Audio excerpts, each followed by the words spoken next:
So this Tikka rifle came in today and was having issues. The guy said that the striker indicator or firing pin indicator wasn't working properly.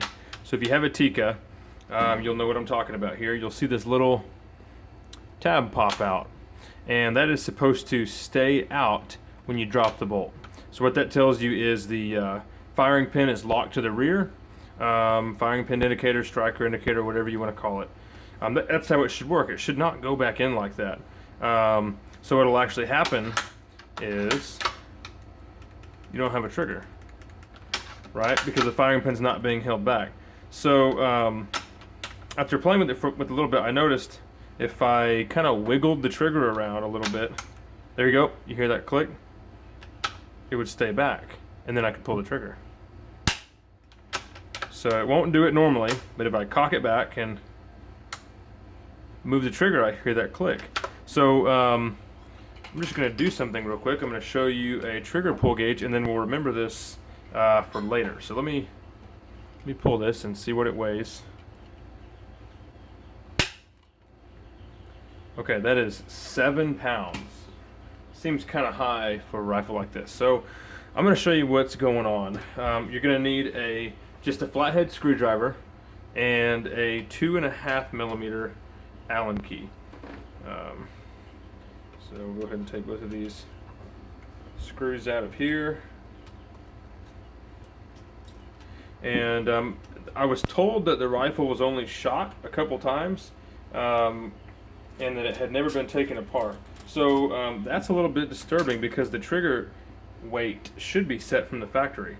So once you take those two screws out, this plastic bit will come out, and there are washers on there. So if there aren't washers on when you go put it back together, something's missing. But we'll take this off here and take a look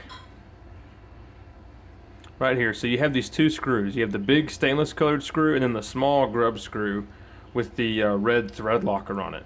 And what has happened is, either from the factory or somehow, this screw is tightened in too much, and this is what controls your trigger pull weight. So what we need to do is back that thing off, and I'm going to back it off just about until it touches this screw. So you can't take it out too far, but let's back it out now. And that is actually our issue. Somehow or another, there's too much preload inside this trigger pack. So let me show you. If I do it right now, our indicator goes out, and then it goes away. We have a dead trigger. So we're going to hold the gun like this, and we are going to loosen it. We're going to bring the grub screw out, and just start a little bit. I'm just going to do, that was about 3/4 of a turn. Let's see if that fixed our problem. Yep, it did. So see right there, that's what should happen. And that trigger feels way better already. So if you have a Tikka with a really heavy trigger and you're getting the same issue, you may want to check it out. Let's pull the trigger now and see what it's coming in at.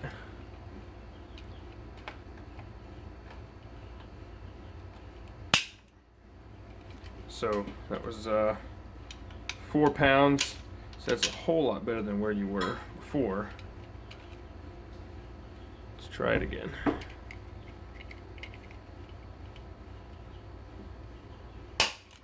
Yep, right at 4 pounds. So that is the fix. It's super simple, and it's strange that a gun straight from the factory would have that issue. But maybe something was just put together too tight, or maybe someone has cleaned this gun or taken it apart, maybe thought that screw was loose and tightened it up. So anyway, I hope that helps a few of you guys out. If you have any questions, put them in the comments. Thanks for watching.